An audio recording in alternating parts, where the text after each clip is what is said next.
Alright folks, this is not really a how-to video. I just want to kind of demonstrate this here just to kind of help some people out. So this is an Eastwood brake flaring tool here. And we got all kinds of different settings up here.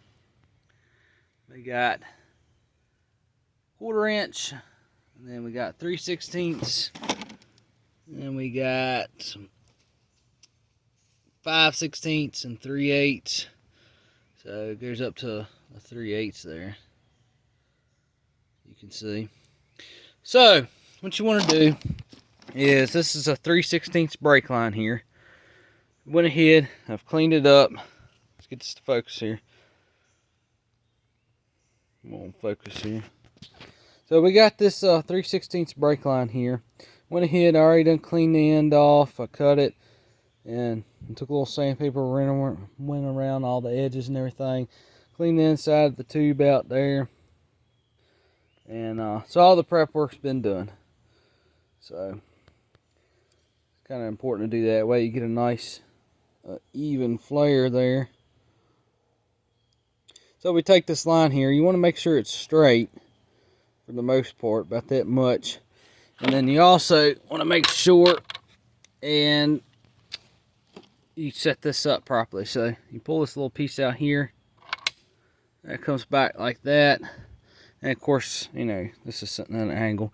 But it's made to mount in a vise, and it's not really the best way to do it. Again, like I said, I'm a shade tree guy. But you want to make sure and pull the die out. This is the die. And you want to make sure you got it on the correct end before you flare it. So it has two different ends here. If we look at it there. So it's got that end there. And if we flip it over, it's got a little different end there. If you can really see that. There you go. Now you can see it. We want to make sure it's on this end. Just like that. Just to focus. And make sure it's also for 3/16. That's just right there. 3/16. So we'll take our die here. And we sit it in our vise. Just like that. It's got a little step in here. A little step right there. So we sit in here just like this. Then we take our brake line. We line it up all the way up here. And then we take our other end of our die right there, and it sits on top. So I can do this one-handed here.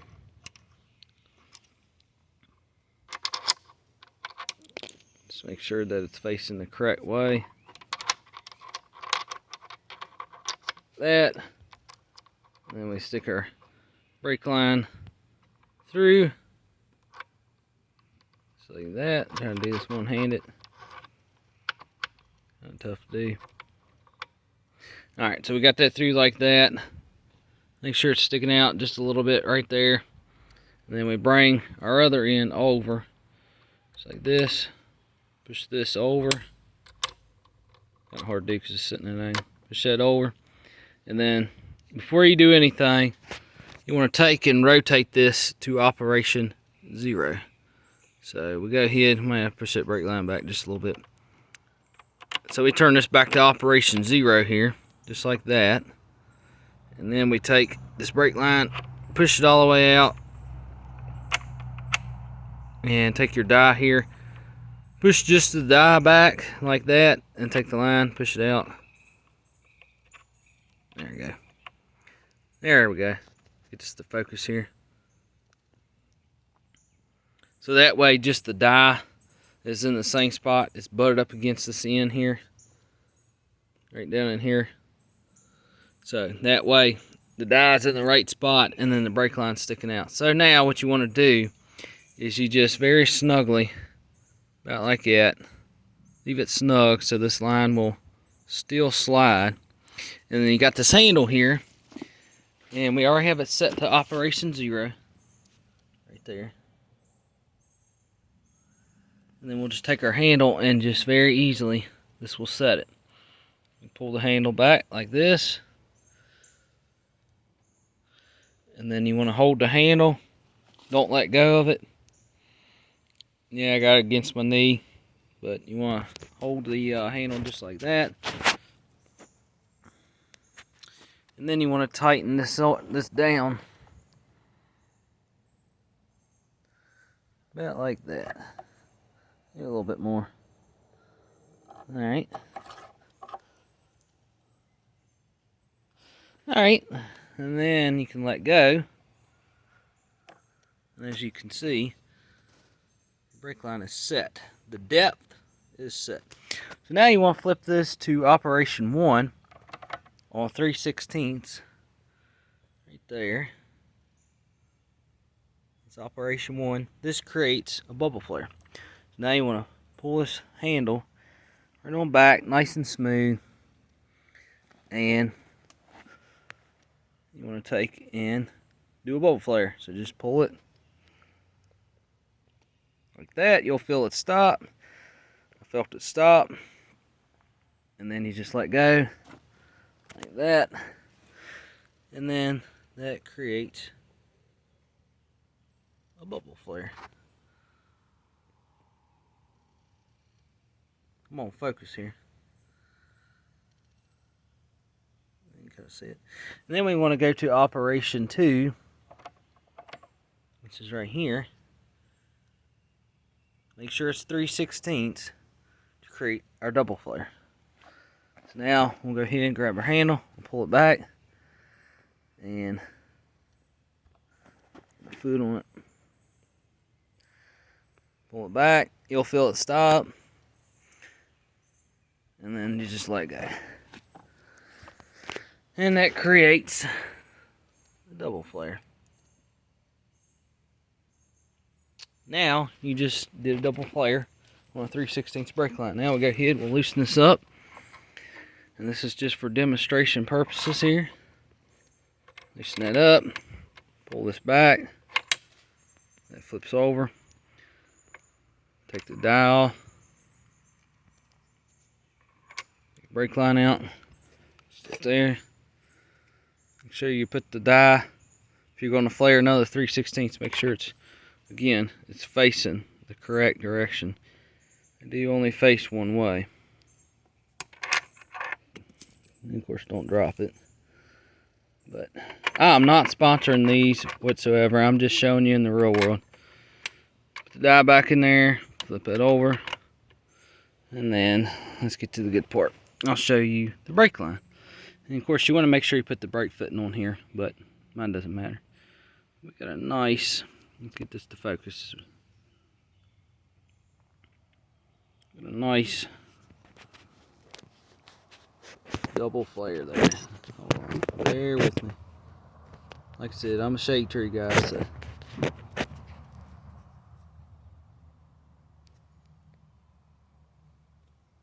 We can show that. Of course, it's not going to show it. There we go. There we go. I hope y'all can see it now. We have a beautiful double flare there. It's a beautiful double flare. We did not split it whatsoever.